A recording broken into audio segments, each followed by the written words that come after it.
The Federal Reserve went for it. 50 basis points or 0.5%, shocking the markets, looking at a very different world in the next 6 months, 12 months, all because of what I'm going to talk about today. You came here for the truth, so let me unveil that for you. I'm the Money GPS. Been doing this longer than just about anybody, bringing you the latest and greatest information about the central banks, about what's happening in the markets, who stands to gain from what we've seen, which stocks, which companies are poised to benefit here, other than the obvious leather jacket man, Nvidia. We're going to look at some others. I want to give you the information you need to know and not the stuff you don't. I'm not here to tell you what I think you should do. I'm here to give you the raw data so that you know. Make the best decisions for yourself. How does that sound?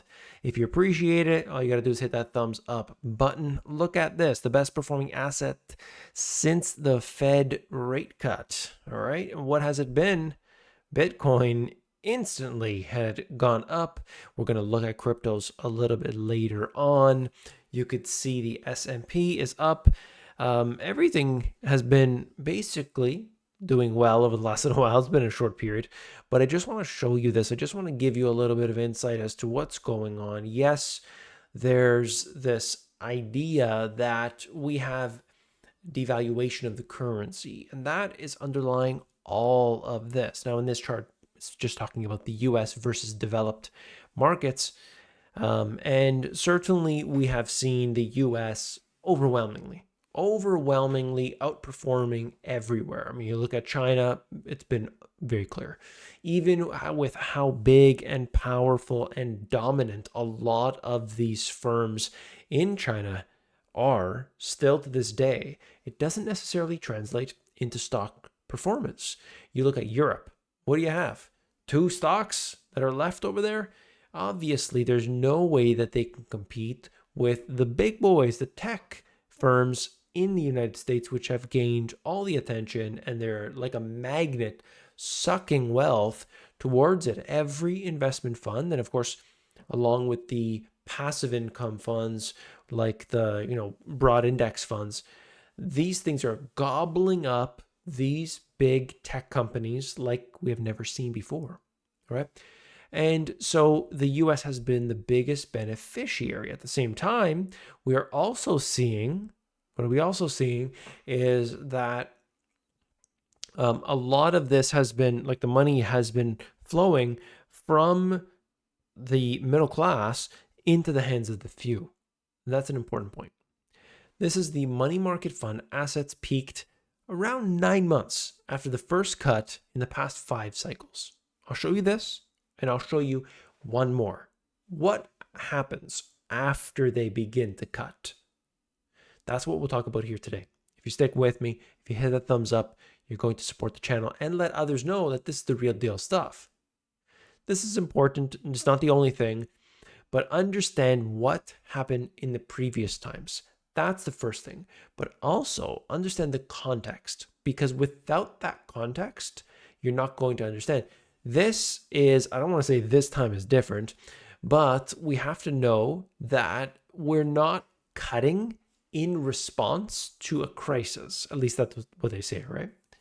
It's not as if unemployment rate is skyrocketing, the stock market is crashing, we just did lockdowns, now we got to cut interest rates. They are cutting interest rates at this point, and they're saying that inflation, their measure of inflation, is coming down and down and down. We have to cut.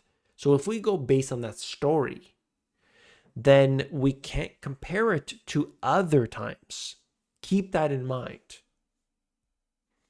Sell the first rate cut. That's what Bank of America says. Returns in the 3 and 6 months following the first Fed rate cut. So this compares the different scenarios: soft landing, hard landing, crash or credit event. You decide what you think it will be. And that is then going to be the determining factor for what you do. Here you can see in the case of the hard landing scenario, you go out and, hey, it's not too good, right? doesn't look too good in those 3 and 6 month timeframes for a lot of these other things. However, 1981 or 1989, I should say, it was positive 3 months out, 6 months out. What do you compare this to, though? What time is it similar to, or is it none of the above? If there is a crash or credit event, 1987, 1998, 3 months out, 6 months out, the stock market is up. But after 12 months, after 18 months, in most cases, when they're cutting, they're going to pump cash in there. And especially in the recent past, they're able to get that stock market juiced up, okay? Because it's an addict and it runs off of only one thing. And that is whatever kind of drugs the Fed is giving out. Commodities top performers during 73, 74 Fed hikes.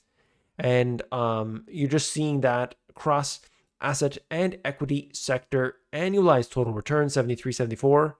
Gold outperformed there. Commodities, copper, and then they have inflation showing us where that was during this time. So it all depends. Where is inflation going to be? Is it going to stay elevated? They're saying it's going down. 75, 76 asset rally spurred by the Fed cutting from 9% to 4%. Significant cut, right? Doesn't have to be at 0%. It has to be, a delta or a change, right? How large is that? You can see the small caps, value, growth, and so on. So you can pause this. You can look at the sources in the description to basically determine what you think the previous was like and what this time will be. We don't know. Nobody knows. All those, I don't know, do they even still have financial YouTubers? They probably do. But what are they saying? Right? Here we have it. Bitcoin, at the time of this recording, is getting closer to 65,000. And I believe that when you devalue the currency, you could see things like Bitcoin going higher. Now, AI has taken the stage, and Bitcoin is suddenly not cool anymore, or less cool, because money has been flowing into all those high-flying stocks, such as AI. Ah, that's right. Cui bono? Who stands to gain? Well, here we have it. When we look at AI, what is it? It's a whole bunch of servers. It's these data centers. And what goes into that, look, leather jackets, that's one thing. But, the leather jacket man, he is a part of it. NVIDIA is the one that has seen tremendous growth over the last while. And also, we could say and suggest that maybe leather jackets will become in style now, because if leather jacket man is wearing it, maybe others will. Steve Jobs did the mock turtleneck. People tried to, copy him. So maybe that's the next trend. Okay. Leather jackets. Okay. Look at this. Seriously. This is a diagram basically just showing all the different things that go into a data center. It's not just NVIDIA chips.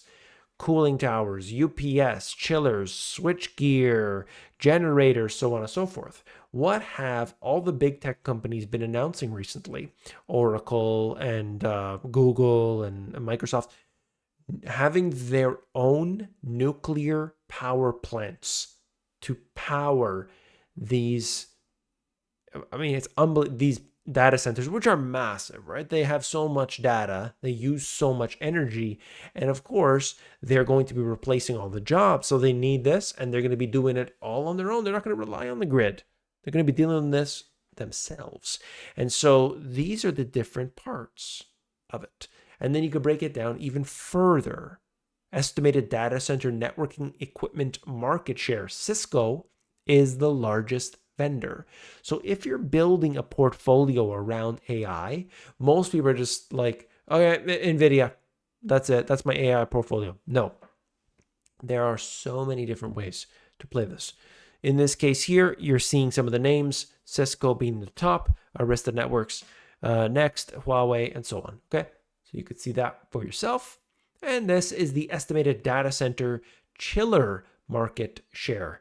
JCI is the market leader. Johnson Controls. You look at others in here, Carrier, Trane. You probably recognize those if you're, know your HVAC stuff. But those are something that like people don't think about that. They're thinking about leather jackets. They're not thinking about all of the other components that make up a data center, and a lot of them could do very well. You're not looking for the highest performers, not looking like, where am I going to take this $1 and I'm going to make $1 million out of it?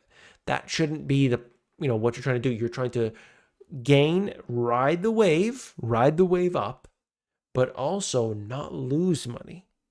You don't want to lose money. That's the number one rule, right?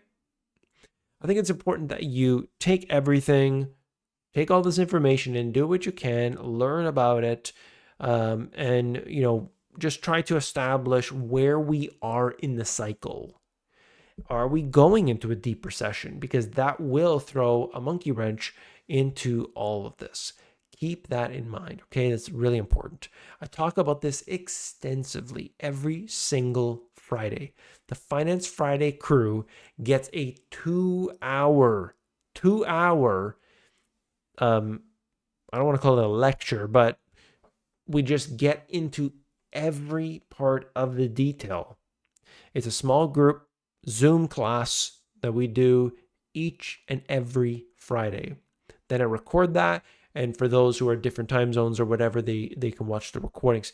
But you got to understand how deep this stuff goes. I can't just show you some stuff in a YouTube video and you're going to learn it. Oh, give me the ticker, bro. It doesn't work like that. If you really want to be a good investor, you've got to know this stuff deep, real deep. We do that on Friday.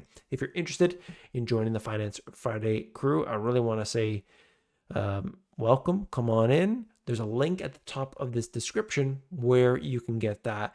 Check it out. Learn some more information about it. That link at the top of the description. If you want to reach out to me, you can always do that. I'll see you on the next one. Take care.